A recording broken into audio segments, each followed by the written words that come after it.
아까 잠깐 이야기가 나왔는데 국힘 신임 원내대표 이야기를 좀 해볼게요. TK 출신이고 친윤계입니다. 그리고 총 106표 중에서 역시나 친윤계 쪽이라고 알고 있는 한 60표 정도를 득표해서 원내대표로 선출이 됐어요. 그러니까 이게 이변은 없었다는 게 이제 모든 사람들의 평가죠. 사실상 이현승 후보는 마지막에 좀 뛰어들었고, 그러니까 이현승 후보는 누가 봐도 그냥 내년에 부산시장 나오고 싶어서 뭔가 이름을 좀 알리기 위해 나온 느낌이었고, 결국 그 친한계 대리인이라고 볼 수 있는 김성원 의원이랑 친윤계 대리인이라고 볼 수 있는 송원석 의원이 대결을 한 건데 권성동 원내대표가 70 몇 표로 당선이 됐었거든요. 그러니까 60표 결국 이현승 의원이랑 좀 나눠졌으니까 그냥 유지가 된 거예요. 그러니까 여전히 친윤 의원들은 그냥 친윤 뭔가 보호해줄 수 있는 친윤을 보호해줄 수 있는 사람을 그냥 선택한 거거든요. 그러니까 김성원 의원이 그나마 글쎄요, 뭐 김용태 비대위원장의 개혁 5대 개혁안이 국민의힘과 이런 것들을 다 개혁할 수 있는 안이라고 보진 않습니다만, 전 그래도 최소한의 허들이라고 봤는데 그것조차 넘기 싫어하는 사람, 송원석 의원은 그에 대해서 부정적인 입장을 되게 견지해 왔거든요.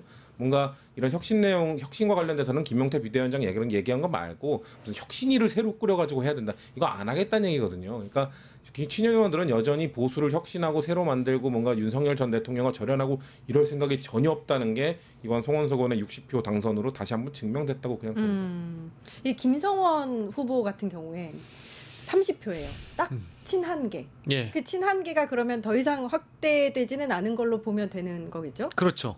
예, 그래서 이게 친한계의 미래가 없다라는 리트머스 시험지 정도라고 저는 봅니다. 이제 이 정당에서는 전당대회가 아마도 제가 판단하기에는 민주당이 8월 2일에 전당대회 하잖아요. 그러니까 아마 뭐 8월 말쯤이나 8월 중순 정도에 본인들도 전당대회 일정을 잡고 하려고 할 텐데, 왜냐하면 언론의 주목도가 뭐 두 기간이 겹치면 안 되잖아요. 두 정당 간에. 그러니까 8월 2일 끝나게 되면 그 이후부터 뭐 전국 일정 잡아가지고 새롭게 당대표를 뽑는 절차를 밟지 않을까 싶은데요. 이번에도 한동훈 대표가 나오긴 할 겁니다. 뭐 전당대회를 하게 되면 당대표로 평가를 받기 위해서 나올 텐데 죄송한데 안 될 거예요. 그 당원들도 투표에 참여를 하니까 네. 혹시 되지는 않을까요? 아니요, 저는 그렇게 보지 않습니다. 왜냐하면 이제 이미 대선 기간에 한 번쯤 평가를 냉정하게 받았잖아요.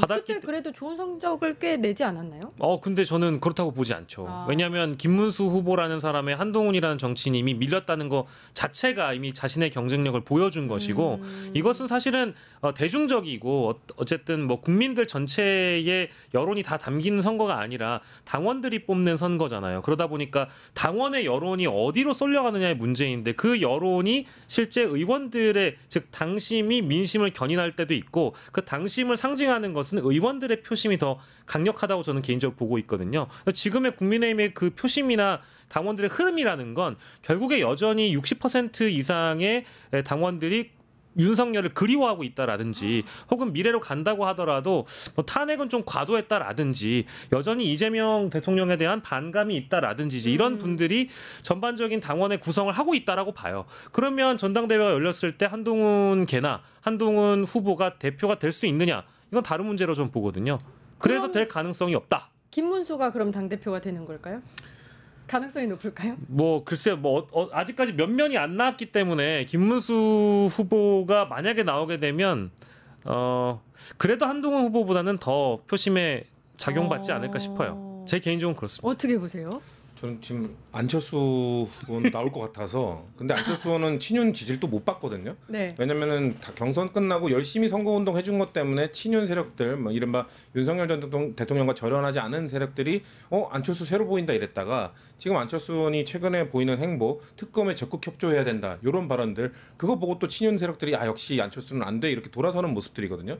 근데 그럼에도 불구하고 국민의힘 지지층 안에서 좀 그래도 중도적인 분들 중에서는 안철수 지지하는 분들이 있을 거라고요.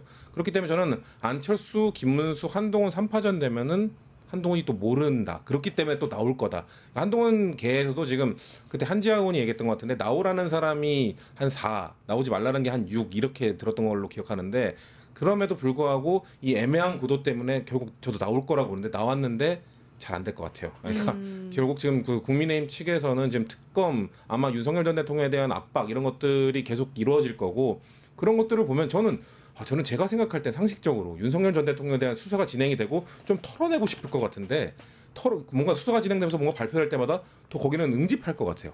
그러니까 윤석열 대통령을 이렇게 압박한다고 이렇게 탄압한다고 이러면서 응집하면서 그 목소리를 또 대변해줄 사람을 좀 찾을 것 같아서 한동훈 전 대표가 저는 그래도 비상계엄과 절연하고 뭔가 윤석열 전 대통령과 절연한 사람이 보수 정당의 당 대표가 돼야 된다고 생각합니다만 그렇게 쉬울 것 같지는 않습니다. 그러니까 저는 상식과 합리를 갖춘 정당으로 당연히 모든 공당은 나아가야 된다고 보거든요. 근데 국민의힘의 경우에는 이번 3특검이 국회 본회의를 통과하는 과정에서 본인들의 현 주소가 어떤지 너무 여실하게 보여줬어요. 맞아요. 그러니까 내란이 있었고 새로운 대통령이 선출됐음에도 불구하고 죄송한데 이제 그런 시기였잖아요. 어떻게 표결했는지는 제가 굳이 옮기지 않아도 아주 극소수의 인사들의 그것도 뭐 이탈표라기보다는 소신표, 이탈표 뭐든 좋습니다만 그런 표심이 일부 아주 극히 일부 나왔다라는 게 여전히 이 대선 결과에 사실은 승복하지 못하고 있다고 저는 생각하거든요. 근데 그런 상황에서 제일 처음으로 치러지는 원내대표 선거에서 친윤이 밀어주는 송원석이 됐다. 그러면 전당대회 열렸을 때 결과는 어떠냐? 저는 뭐 결과는 뻔하다고 보는 겁니다. 그래서 친한계에 계신 분들이 굉장히 방송에 많이 나오셔가지고 합리적인 말씀들도 많이 하시고 상식적인 접근을 많이 하시는 건 옳은 일인데 더 이제 뭐랄까 정당으로서의 가치를 드높이는 일이긴 한데 그것이 전당대회에서 상식적인 결과를 나올 수 있겠느냐? 그건 아니라고 보는 거죠. 그래서 한동훈 대표께는 좀 죄송합니다만은 이번 전당대회에서도 쉽지는 않을 거라고 저도 보고 있는 겁니다. 구주류로 물러났던 친윤계가 당권을 재탈환하느냐 관심이 모아지고 있는 상황에서 아니 그리고 저는 죄송한데 이번에 3명의 후보가 원내대표에 나오셨잖아요. 네. 그 이현승 성함이 이현승 이분은 이제 제가 알기로는 이분도 영남 의원이신데 선수가 높아요. 4선이었죠. 그죠? 근데 예. 인지도가 많이 없죠. 그렇죠. 예, 그래서 무채색이라는 평가를 받고 있죠. 네. 그러니까 약간 뭐랄까 이제 색채가 였다 이런 평가고 김성원 의원 계시고 그리고 송원석 의원 있잖아요. 근데 이 인지도가 좀 낮았던 이현승 의원을 제외하고는 나머지 두 분은 과거에다 논란이 있었던 분이란 말이에요. 그렇죠. 김성원 의원은 몇 년 전에 이제 수해 현장에서 뭐 비가 좀 내려야 사진이 잘 받을 텐데. 예, 그런 언급을 하셨고 네. 뭐 사실 송원석 의원도 별명이 조인트거든요. 이제 너무 정치권에 계신 분들은 또 너무 잘 아시겠습니다만 네, 2021년에 당직자를 폭행했던 사건이 있었어요. 이제 그런 그 논란만 있었던 게 아닙니다. 이제 사실 한일 청구권 협정과 관련돼서 모 채널에서는 일본의 입장과 거의 유사할 정도의 뉘앙스의 발언을 하셨다라든지 등등 이제 이런 논란이 있는 인물들이 이 원내대표 선거에 나와 버렸단 말이에요. 그러니까 저는 뭐랄까요, 이제 이런 선거를 해야 된다는 게 좀 슬픕니다. 네. 그래도 누가 나왔을 때 논란이 좀 덜한 인물이 나와서 선택을 받든지 지금 전국위원회 혁신위원회를 만들어서 전국 정당화 하겠다는 거 아닙니까? 근데 이제 이런 인물로는 승부가 어렵다라는 거죠. 잠깐 저 화면 보시면 또요? 네, 빨간색 셔츠 맞죠? 네. 저렇게 입고 오셨는데 네네. 신당 창당 하실 거냐고 물었더니 차차 말씀드리겠다. 뭐 마음이 있긴 한가 보네요. 5월 10일에 하와이에 갔다가 한 달 만에 귀국을 한 홍준표 대구시장 전 대구시장 이야기는 여기까지만 하고 네, 그만하세요. 네, 많이 하지 마세요. 너무 해줄 필요 없을 것 같습니다. 수사나 받으라고 하세요 좀 제발. 속보나도 전해드리지 않겠습니다. 오세훈 서울시장은 왜 또 김용태 비대위원장, 김재섭, 권영진, 개혁신당 이준석 의원까지 만났는데 왜 만난 걸까요? 이 조합이 좀 새롭기는 합니다. 예, 뭐 먼저 여쭤보시는데. 네. 그러니까 눈치가 빠르신 것 같아요. 그러니까 지금 저는 보수 진영 국민의힘이 지금 김용태, 김재섭, 이준석은 언젠가 다시 국민의힘으로 돌아올 거고요. 시기의 문제지 돌아올 수밖에 없는 사람이고 결국 이것 역시나 시기의 문제인데 그들이 보수의 그 국민의힘을 그 당권을 잡게 될 겁니다. 언젠가는.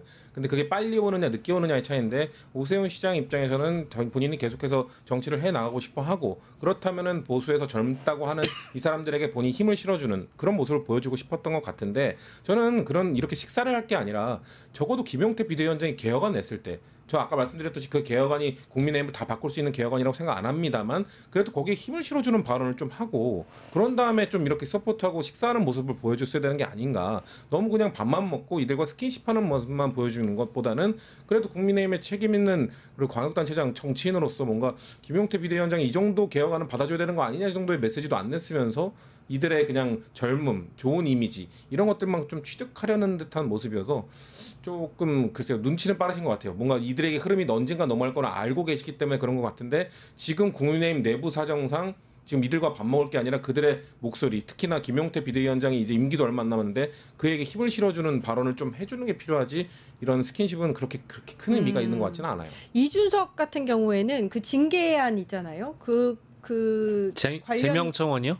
제명청원. 그게 네네. 58만을 넘었대요. 예, 오늘 넘었죠. 네. 네. 그런 가운데 저렇게 만나는 게 갑자기 저 조합은 사실 정말 새로워요.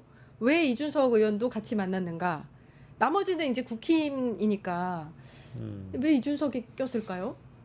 아까 지금 우리 성치훈 위원장께서 너무 좋은 말씀 주셔서 저기 자리에서도 나왔다고 하잖아요. 오세훈 시장이 이준석 의원과도 힘을 합쳐 보수 진영을 바꿔달라 이제 이런 취지로 당부를 했다라는 거 아닙니까? 그러니까 보수가 전반적으로 재편될 가능성을 염두하고 있는 것 같고요. 제가 평가하기로는 그 이후에 이준석 의원의 역할을 또 바라는 목소리라고 저는 개인적으로 보고 있습니다.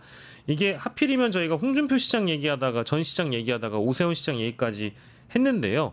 이 자리가 어쨌든 오세훈 시장 중심으로 해서 식사를 하는 자리라고 한다면 똑같은 말씀을 드려야 될 것 같은데 특검 수사나 참 잘 받으시고 하셔야 될 것 같은데 왜 자꾸 다들 이런 모습을 보이시는지 모르겠어요. 그러니까 정치적으로 뭔가 회생하기 위해서 자신의 그 뭐랄까 정치적인 위기를 타개하기 위해서 주변 세력들과의 힘을 합치는 모습이긴 한 것 같고요. 뭐 이준석 의원은 사실은 친명계잖아요. 네.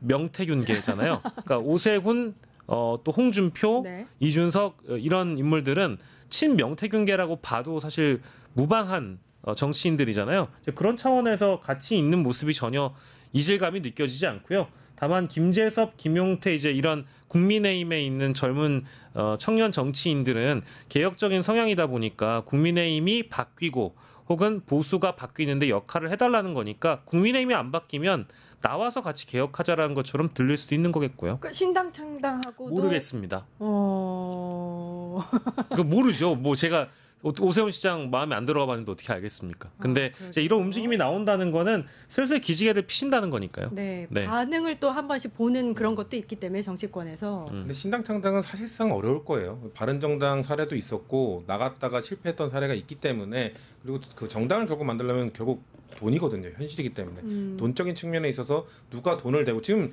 이준석 의원도 이번에 그 뭔가 그 득표율 10% 못 나오는 그거 때문에 항상 힘들어했잖아요. 돈 때문에. 그렇기 때문에 오세훈 시장이나 홍준표 전 시장이나 사실상 자기가 돈을 대가면서 돈이 있는 안철수 의원도 그렇게 신당 창당 이제 안 하잖아요. 그러니까 돈이 있더라도 못 하는데 돈이 없으면 더 못 합니다. 그러니까 신당 창당은 사실상 본인들의 몸값이나 이런 것들을 올리기 위한 레토릭일 뿐이지 사실상 현실적으로는 전 가능성이 거의 제로에 수렴한다고 생각합니다. 굳이 시기를 우리가 따져보면 신당 창당이나 보수 내부의 정계 개편이 언제 일어날지를 한번 따져보면은요.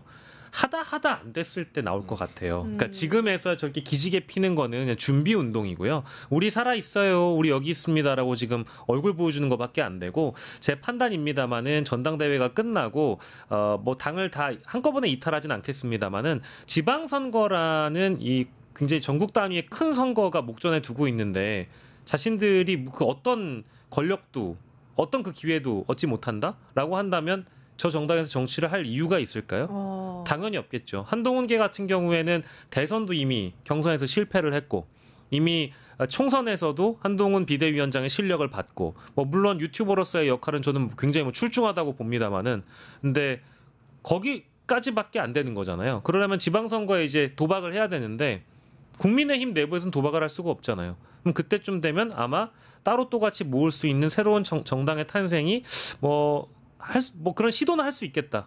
근데 그걸 따지려면 아마도 제가 판단하기에는 지금 한 300일 조금 남았잖아요. 그러면 한 100일 전에는 아마 나와야 되겠죠. 네. 지방선거까지 봐야겠네요. 그럼 보수 그럼요. 지금 한 200일 안쪽에 어느 정도로 집단 난투극이 벌어지는지 봐야 될 것 같습니다. 200일 동안. 예. 민주당 이야기도 좀 잠시 해볼게요. 일단 원내대표는 뽑혔고 김병기 원내대표로 이제 차기 정부의 그러니까 차기 정부가 아니고 이제 이재명 정부죠. 이재명 정부의 첫 여당 당대표이기 때문에 또 굉장히 중요한 자리인데 정청래 의원이 먼저 이제 출사표를 던졌고 박찬대 원내대표도 나올지 말지를 고민하고 있는 걸로 알려져 있어요. 그래서 2파전으로 좁혀지는 양상인데 어떻게 보세요? 박찬대 의원님 나오실 것 같고요. 제가 봤을 때는 그래서 사실상 2파전으로 거의 굳혀지지 않을까. 이 두 분이 나온다고 하면은 여기에 도전할 사람은 사실상 없을 것 그쵸. 같아요. 그리고 사실 정청래 의원 같은 경우는 박찬대 원내대표가 워낙 이재명 대통령과 호흡을 잘 맞춰왔기 때문에 그리고 지금 이번 전당대회는 그 이재명 대표의 그 잔여 임기 1년을 하는 선거이기 때문에 아마도 그 이후에 또 임기 2년인 거기 선거에 정청래 의원이 나오지 않을까라는 예측들도 있었거든요. 근데 이번에 나온다고 했고 근데 지금 벌써부터 좀 지지층 안에서는 좀 막 또 이 분열이나 이런 모습도 보이고 분열하면 안 된다라는 모습도 보이고 좀 치열해지기 시작했거든요. 그러니까 사실상 박찬대 원내대표는 박찬대 대표 의원은 아직 결정을 안 했습니다만 지지층이나 이런 분들 의원들로 봤을 당내 분위기로 봤을 때는 이미 사실상 기정사실화하고 지금 여론전이 시작됐거든요. 그렇기 때문에 저는 좀 긍정적인 그 네거티브가 아닌 포지티브한 방식으로 좀 갔으면 좋겠어요. 왜냐면은 만약에 지금 박찬대 의원이 헷갈리네 자꾸. 전 원내대표로 네, 박찬대 갈까요? 전 원내대표가 이재명 대통령과 호흡을 잘 맞췄다고 해서 그렇다고 해서 정청래 의원도 필요하잖아요. 그러니까 정청래 의원이 이번에 내가 당대표로 활동해 왔는데 점 하나 더 찍어달라. 당대표로 만들어달라고 했는데 점을 이번에 못 찍더라도 대표 써야 되잖아요. 계속 대표 필요하잖아요. 그렇기 때문에 뭔가 이 경선을 과정에서 뭔가 생채기가 나지 않도록 좀 선명한 투쟁을 할 수 있는 그런 방향으로 의원들이 좀 나섰으면 좋겠어요. 그러니까 벌써 이렇게 좀 치열해지니까 의원들이 나서서 서로 공격하지 말자고 얘기를 하는데 이런 얘기들 정치인들이 해줘야 되거든요. 그러니까 지지층들이 조금 서로 선호하는 정치인이 있어서 다른 정치인을 공격하는 모습이 조금 보인다 하더라도 의원들이 앞장서서 조금 왜냐면 지금 정권 초기에 힘을 모아야 되거든요. 어떻게든 힘 모아서 내란 정책도 깔끔하게 해야 되고 뭔가 개혁법안도 통과시키고 하려면은 힘을 모아야 되는 시기이기 때문에 조금 더 뭔가 의원들이 분위기를 초반에 좀 잘 잡아줬으면 좋겠습니다. 저는. 그 부의장님이 이제 촉이 이제 너무 과열되고 있다 이렇게 말씀을 해주셨는데 이게 분열로 가면 안 되니까 네. 필요한 말씀이신 것 같아요. 저도 뭐 이제 유튜브 컨텐츠 많이 보고 사실 각종 커뮤니티 중에는 주로 민주당원분들께서 많이 가시는데 뭐 이제 어떤 바닥 민심을 좀 점검하러 많이 가보거든요. 근데 요즘 많이 예민하시고 좀 날카로우신 것 같긴 하더라고요. 당원들이. 네, 당원분들이 그러니까 당원분들을 자극하는 유튜버들도 문제겠습니다만 정청래 의원, 박찬대 의원 두 분 다 훌륭하신 분이죠.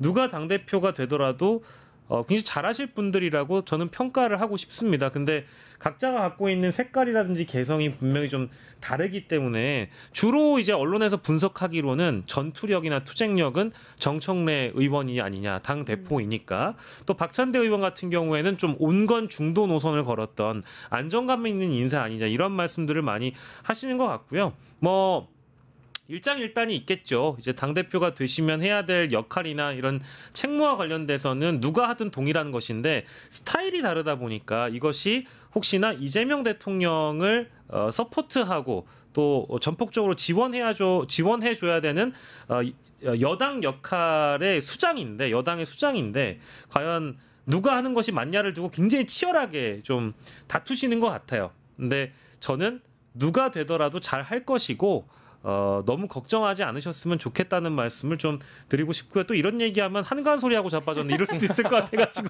근데 사실 네. 그게 사실인 게 행복한 고민에 빠진 것 같아요. 둘 다 좋기 때문에 누가 돼도 괜찮은 상황이고. 예, 그러니까 이제 두 분의 메시지를 보면 뭐 박찬대 의원 쪽은 안정적인 지원을 할 사람이 필요하다 이런 메시지인데.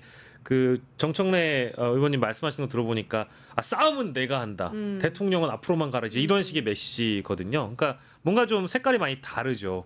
누구를 선택할지는 사실 당원 여러분들이 결정하시는 거기 때문에 전당대회는 당원들의 축제잖아요. 네. 그래서 좀 해피한 마음으로 이런 선의의 경쟁을 지켜보셨으면 좋겠고 근데 다만 일각에서는 뭐 정청래 의원이 과거에 이랬던 사람이다. 박찬대는 뭐 이랬던 사람이다. 이런 식으로 뭔가 이 어떤 사실 자체를 뭐 부풀리거나 왜곡한 정보가 있다면 그런 거에 너무 몰입하지는 않으셨으면 좋겠고 이게 누가 더 찐명이냐. 그러니까 언론도 제가 어제도 얘기했는데 이거 누가 더 찐명이냐 이런 거 아니에요. 다 찐명입니다. 제가 보기엔 똑같아요. 다 찐명인데 중요한 건 누가 더 여당의 대표로 적합한지를 놓고 선택하시는 거니까 이건 뭐 당원들의 결정에 따른 것이죠. 근데 국힘 당대표 얘기를 하다가 네. 민주당 얘기를 하니까 되게 비교되네요. 네? 되게 비교돼요. 그리고, 민주당에 되게 네. 좋은 인물 두 명이 이제 굉장한 경쟁을 펼칠 거잖아요.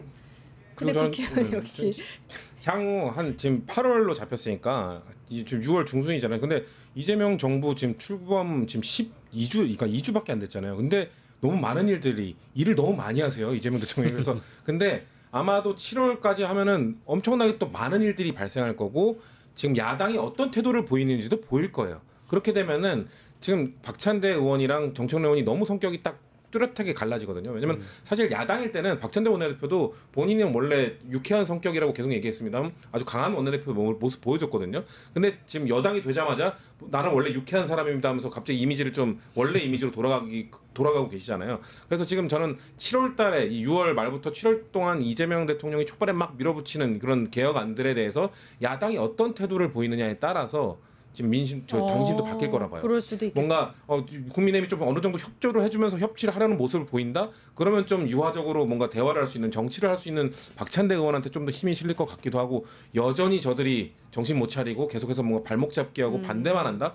그러면 또 싸워야겠네. 또 전투력이 필요하겠네. 그러면은 정청래 의원이 좀 필요하지 않을까? 의견이 이렇게 갈리지 않을까? 그래서 한 달 말 동안에 한 국정 운영을 보면서 당심이 좀 변화하지 않을까, 선택하지 않을까 좀 그렇게 봅니다. 알겠습니다. 두 분 다 그 장점이 있는데요. 그 어쨌든 뭐 우리 두 분은 너무 잘 아시겠습니다만은 이 민주당에서는 호남이 굉장히 중요한 지역이고 호남 당원들의 지분도 굉장히 많잖아요. 제가 알기로는 30% 넘나요? 그럴 텐데 정청래 그 의원이 과거에도 뭐 호남 지역 당원 쪽을 집중적으로 공략하기도 했고 이번 대선에서도 광주 전남 공동위원장을 또 맡으셨다고 하거든요. 그러니까 이런 데에서는 조금 차별점이 박찬대 의원보다는 있을 것 같고 다만 박찬대 의원은 이번에 이재명 대표와 함께 협업을 해본 경험이 굉장히 크게 좀 작용할 것 같아요. 당대표와 원내대표로서 어떤 일체감이랄까요? 이런 게 굉장히 큰 장점이기 때문에 제가 민주당원이라고 만약에 한다면 굉장히 큰 고민은 될 것 같습니다. 네. 네, 두 분 다 찐명은 맞는데 이번 초기에는 누가 해야 되지? 뭐 이런 생각 많이 할 것 같아요. 인물이 많아서 좋습니다. 행복한 고민이 될 것 같습니다. 껍데기는 가라 여기까지 하고요. 박영식 시사 에디터 성치훈 더불어민주당 정책위 부의장님과 함께했습니다. 감사합니다. 고맙습니다. 유튜브 구독하고 실시간 채팅과 댓글을 남기시면 매일매일 7,000TTCO를 드립니다. 참여 방법은 통통물 어플을 다운로드하고 회원가입과 로그인을 해주세요. 마이페이지에서 나의 회원 고유 번호를 복사해주세요. 유튜브 구독 후 실시간 채팅이나 댓글창에 고유 번호를 한 번만 입력하면 준비 끝! 지금 유튜브 채팅과 댓글 쓰기 참여하고 7,000TTCO 받아가세요.